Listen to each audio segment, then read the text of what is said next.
Hi, Earthlings. Okay, so just a quick, Merry Christmas, everyone. I hope that you had a good Christmas, remembering always that we're working on our mood. For all of next year, what we're trying to do is accentuate the mood or the vibration that we want to layer over the old, depressive, sad, warlike vibration that has been sort of like running the world. We're going to try and change the world. Now, I'm talking about a few things, but I want to start. I'm going to start talking about the Year of the Dragon quite a lot. And but just to begin, I want to talk about Jesus. So his name is Isus ben Pantera. His father was Pantera, whose grave can be found in Germany. Beheaded. You can't see the face of it, but anyway, it's there. Now, in our Bible, which, remember, has been altered and mucked around with 500, I think it was Constantine, in the time of Constantine. Anyway, we read that Jesus would often say, "Repent, the kingdom of heaven is near." So many people got an interpretation about that, and I'd like to give you what I think it is that he was talking about. So coming into next year, what we're doing is we are creating a different mood, a different atmosphere, a layer upon the old layer.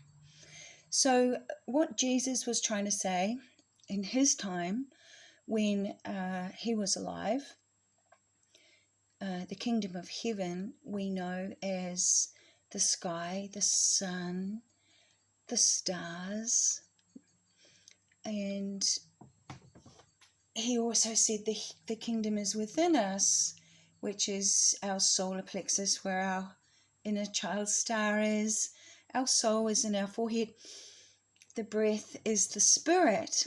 Of course, remembering that our spirit is everlasting. Our soul is eternal. Our body is mortal.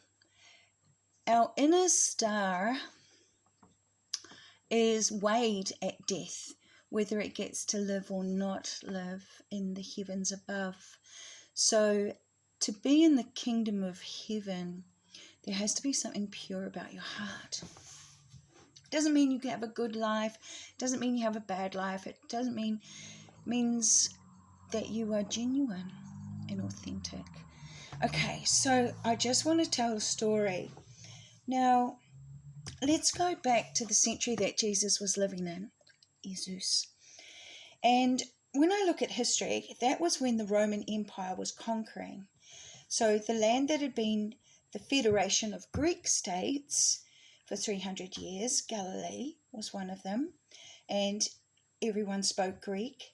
And in fact, Galilee was part of the Decapolis, one of 10 metropolitan great cities along the eastern shore of the lake, which is called the Sea of Galilee. Now, Galilee was and still is an area of rich productivity. In Jesus' timeline, it was abundant with orange groves, figs, olives. It was highly cultivated in terrace gardens and vineyards. Now, back in that time, the Greeks were called Parthians. And in the writings of Josephus, he said, "In Galilee there is more than 204 cities and villages. Moreover, everywhere is full of people by the richness of the soil, that the very least of them contain 15,000 inhabitants." In Jesus' time, there were in fact about 3 million people in Galilee. Okay, so it was there that the legions of Rome and the politicians came over. Galilee. And the Greek states became Roman provinces, and Galilee became part of the province of Judea. So through studying history, I know that Jesus was older than 33. The Shroud of Turin for a start, okay? Now, Simon Bar Giora, Judas of Galilee, and John of Giscala were zealots. Now, zealots was a political movement with an inviolable attachment to liberty, stating that God is their only ruler and Lord. They were freedom fighters. Nero was the emperor of Rome, and he was in his 12th year when the revolt began in Galilee. Nero tasked Vespasian to crush the rebellion. They were rebelling because the Romans had come in and they're like, right, we're going to do taxes. We want to tax all you guys. We want to tax your food. We want to tax your money. We want to tax everything, okay? And people were like, you what? No, you don't take from us. But the denarius, which is the money, had Caesar's name on it, on the back of it. So that was Nero, and it had his face on it. And so they were starting to use the coinage and things like that. So they were like, Jesus was like, give to Caesar what is Caesar's, because the coins, you see. So they were dealing with money. But they were like, right, we want like 8% of your grape crop, total value, you have to pay it in tax and this sort of stuff. And people of Judea were like, yes, Judea became the province of Judea. We're like, you know what? No, they're stealing from us. Okay, so Nero tasked Vespasian to crush the rebellion, and Vespasian invaded Galilee in 67 AD. Now, I think a terrible thing happened, and this is where Jesus was crucified. Now, this is, I'm sure of it. So, if we imagine in the timeline, some followers of Jesus, they killed Jesus. Well, they didn't. They crucified him. He actually lived, but he escaped. I'll talk about this in another day. He certainly wasn't on the road to Damascus walking, because he had a big nail through both of his feet. He couldn't walk. He'd been whipped so badly he could barely move. So he actually went by boat. And I'm going to tell that story in the future. Anyway, so some followers of Jesus burned Rome. And it says that Nero burned the Christians, and then he killed himself in 68 AD, 1 year later, June, 6 months later. 3. Oh, actually, it's hard to tell, so let me think. If Jesus died when it was the equinox time, then June is the solstice-ish area, so 3 months after that would be a year and 3 months, 15 months later. Okay, it's it sounds pretty reasonable. But anyway, back in the day, it was believed that Nero would return after his death. The legend is that Nero did not really kill himself, but fled to Partha, where he would build a great army and destroy Rome. Everybody wished Nero was still alive. So, did he really burn the Christians? Or is that a lie that has been told and fed to us over the last 2,000 years?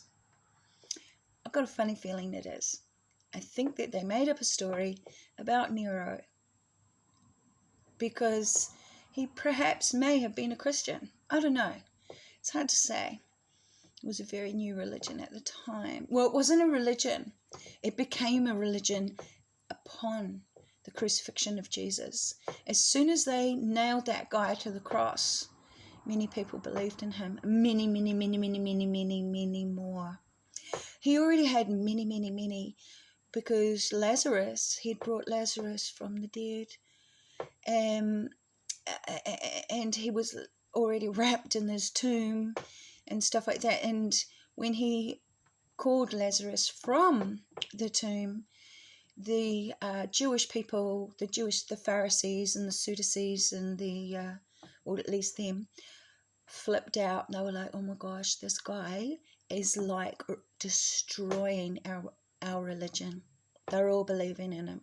We're going to have to do something about him.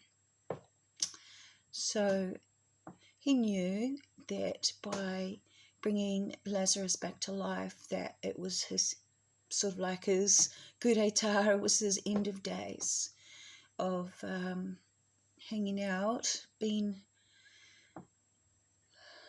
free to, well, actually live, in fact, is what it came down to. But that guy, he would not bow down on his principles. He would not back away from his principles. He would not go against his own principles. That's why we look up to him, because he is a man who stuck to his word. Okay, so the year of the dragon. Now, learning that the dragon of the green wood is called Dam, I did a bit of research, and I remember that long ago someone said to me, what is the greatest power? And I said water. What is the greatest elemental power? And I said water. And they said, no, you're wrong. It is the sun. And I said, no, it's water. And we had quite a big debate. And I still feel in my heart that I'm correct, and water is the greatest. Now, so dam, wells, springs, rivers, lakes, rainfall, and waterfalls. So I did a study, and I was so glad I did, because I ended up coming back to Lord Shiva, and I have to tell you, Lord Shiva saved my life. Isis Ben Pantera has also been a spirit, a strong presence who was able to stand beside me and things, and so he's legit, his spirit. And also Lord Shiva is also legit. So anyway, when I was studying, I found Erlang Shen, Chinese god, with a third truth-seeing eye in the middle of his forehead. Erlang Shen helped regulate China's torrential floods. He is the nephew of the Jade Emperor, a noble, powerful warrior god who slays and vanquishes demons and monsters in the mortal realm and embodies righteousness and justice. His main weapon of choice is a long three-pointed spear with two cutting edges of a saber. Now, Erlang Shen has slain countless of evil gods, monstrous demonic beasts, and ogres. He is accompanied by his howling celestial dog, which also viciously attacks, mauls, and subdues demons and evil spirits. His third eye has the ability to see through any illusion to the real truth of the matter. His third eye is able to fire continuous, highly destructive blasts of light energy and divine fire. Then I found Tishtria, Iranian. Tishtria is involved in a cosmic struggle against the drought-bringing demon Apa Osha. His companion is the dog star Sirius. Now, just putting those in there, because I believe that these are stories in Iran was Persia at the time, and also China of Lord Shiva. Now,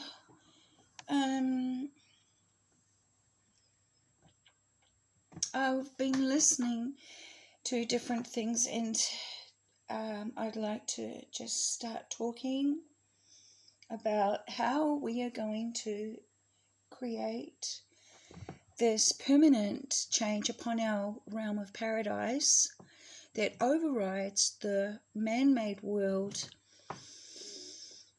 and the destructive, negative, low vibes that have been trying to destroy us. Now, to change is to be greater than your environment, than the emotion of the stimulation of the past, and we live in the memory of, where we live in the memory of instead of the now. Okay, so I'm sorry, I'm perspiring so much.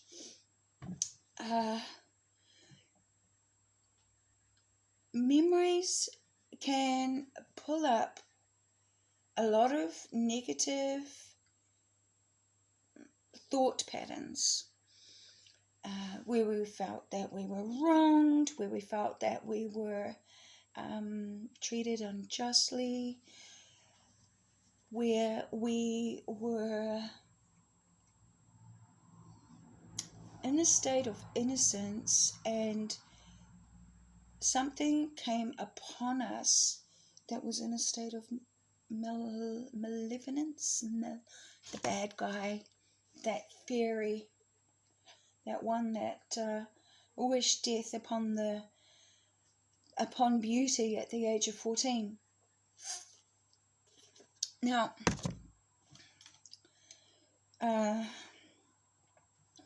so what we're going to do to be conscious in the now, because it's all about our consciousness. Consciousness is our spirit. Everything is about getting our spirit into its real full power. Because once our spirit leaves our body, once our consciousness leaves our body, our spirit, at death, which means the soul, our awareness has gone back to the source, which is the sun. Well, it's actually the blue sky day goes to the dream pond. If you're reincarnating, if you're not reincarnating, you go back to source. But if you're reincarnating, you're going back to the blue sky day, dream up a better spirit, faster, stronger, more able to deal with things. But by the time you get to live again, you'll be dealing with new things and you'll be like, wow, what? So it starts all over again. But anyway, meanwhile, this is the talking about heaven that I feel that Jesus was himself speaking about, because I believe that Jesus was also a pagan. That means he was a Buddhist. He followed the teachings of Buddha, and also Lord Shiva. Now, where am I in my discussion? I'm talking about our consciousness, because Jesus created an extremely powerful spirit. His spirit is still able to influence, calm, pacify, be there as a companion, right here, right now, to many people all over the world at the same time. That is an extremely powerful spirit. Our job is to build up the power of our spirit while we're alive, because once we have passed from the here into the afterlife, not the other side, remember, we've got the afterlife, Persephone's realm. Remember, this eclipse season is the Libra Aries axis, and it was all about death. And I'm sorry to say that it was, but it is. And so therefore it's a big part of what's going on, and we must come to terms with these parts of reality that people find difficult to. It's grief and, it's sadness and things like this. We find it difficult to process, but it's a reality, and we must go through the process. All earthlings do, none is exempt. So being conscious in the now is how we're using our spirit, all right? So when we're conscious, we're using our spirit. When we go to sleep and we're in the dream realm, our consciousness has gone to the dream realm, not the astral realm where the stars are. It doesn't go there, it goes into the spiritual realm where our spirits all live. Right, so I learned this from another man. I will mention him. I'll put it in the comments because I forgot to write his name down. So it says here, we are to remind, this is for next year, it's important, we are to remind ourselves how we are not going to think about these emotions that stimulate these past things, that stimulate these negative emotions. We're not going to remember. We do not remind, we do not recall. Now, remind yourself how you are not going to act. Remind yourself how you are not going to feel. Remind yourself enough times so that you don't forget. Because the moment you forget, you go unconscious. So remind yourself of how you are going to think. Remind yourself of what you are going to do. Rehearse it in your mind and remind yourself of the feeling you want to stay in the entire time, so you do not default back into the old emotional state. Practice and make progress. We get really good at what we practice. And I want to just pop in for that unconscious moment. So this is the triggering kind of a thing. This is our mood state. So something happens and, you just sort of like flick your switch and you're not in your consciousness anymore. Your ego has stepped into place and it's always injured. The ego's always got the jury inside. Endure. And also endure. ENDURE, the poor old ego. It has to have a rough little road. We want it to all be smooth and, smooth sailing, but it just doesn't happen, and sometimes the ego packs a tanty.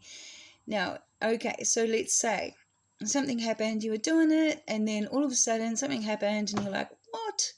And you fully go out of your consciousness and into the subconsciousness, which is our egoic state, and we're like, everything's going wrong, why did this happen to me, blah blah blah blah blah, and we're playing back on, we're harping. But what's happening is something is anchored inside us that we have to let go of, that we have to release. Well, not release, because release, so we actually do have to fully let go. It's a thing, it's like, everything goes wrong when I'm trying to do such and such. You're creating a state of mind. So you've got to, your ego runs the state of mind, but we've got to consciously override our ego in the state of mind. So this practice that we're taking on is getting our spirit to consciously override what our mind has on repeat. So when you find yourself, say, I don't know, just something simple, you spilled a drink and you're like, oh man, now I've made a mess and I've got to do this, now I always do this, and whatever it is that you're saying, take a deep breath and bring your spirit back into your consciousness. Bring it up into your awareness. That's where your soul is. Let your spirit move your mind and say to yourself, it's okay, this is simple, I can fix this, I can fix that, it's not the end of the world, I'm going to, we can sort this out. Anything like this. Now, we concentrate, because that's where our power is. So, okay, so the experiment for 2024 is How do I want to think? How would my greatness think today? How would my greatness behave? How does my greatness act? How do I want to feel today? And then we open our heart to life, and we bring in the kindness, and we bring in the care, and we bring in the gratitude, and we bring in the appreciation, and we bring that up into our mind. So we're kind to ourselves. We're like, hey, don't be hard on yourself. Ego. It's just a spill. We're going to be able to fix it up. We know the secret recipe now. It's whatever it is, baking soda or something like this, right? Okay, so we bring the feeling into our mind. So we're doing the opposite. It's not pushing the feeling into our body or letting the body absorb the feeling. We are concentrating with our spirit on opening our heart and lifting the feeling of compassion, kindness, love, care up to our mind state, and we're reprogramming our mind. It's all about reprogramming. And then we say to ourselves, can I stay in this state all day? Put yourself in the state consciously with your spirit, and then ask, can I stay in this state all day? Because when we question our ego always wants to prove it. So we've got this cool thing going on here where our ego is going to prove, yes, I can do it. I can do this, I can do that, I can do that. That is how mystical experiences become our reality. That's so saying. And yes, of course, mystical experiences are for all of us. Okay, now I love you all very much, and I'm so proud of everybody because I've been watching and I can see people going through their changes, and I'm just so happy about this, and we're going to elevate the whole earth. All right, so stay with me and let's do this, earthlings. Okay, ka kite.